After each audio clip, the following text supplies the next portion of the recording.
இருக்கும். இப்போ குழம்பு வந்து நல்லா கொதிக்க ஆரம்பிக்கட்டும். குழம்பு நல்லா கொதிக்க ஆரம்பிச்சிருச்சு. இப்போ நம்ம கடாயை மூடி வச்சிடலாம். ஒரு 5 நிமிஷம் இருந்தால் போதும். மீனும் நல்லா வெந்துடும், அந்த மாங்காவும் வெந்துடும்.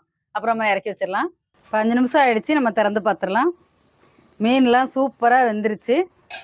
பார்க்குறதுக்கே ரொம்ப சூப்பராக இருக்குது பாருங்கள். கொஞ்சமாக இதில் வந்து கருவேப்பிலை தூவிட்டு 1 ஸ்பூன் நல்லெண்ணெய் ஊற்றிடலாம் ஃபைனலாக. அப்போ தான் டேஸ்ட் ரொம்ப நல்லாயிருக்கும், வாசனையாகவும் இருக்கும். கொஞ்சமாக நல்லெண்ணெய். அவ்வளோதாங்க, சூப்பரான பாறை மீன் குழம்பு ரெடி ஆயிடுச்சு. பார்க்குறதுக்கே ரொம்ப சூப்பராக இருக்குது, வாசனையும் செம்மையாக இருக்குது. நம்ம மாங்காய் பச்சை மிளகாலாம் போட்டிருக்கனால அந்த ஃப்ளேவர் ரொம்ப அட்டகாசமாக இருக்குது.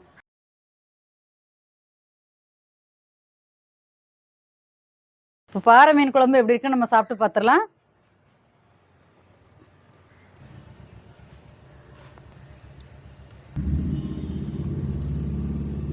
இந்த மீன் குழம்பு வந்து கொஞ்சம் தண்ணியாக தான் இருக்கணும்.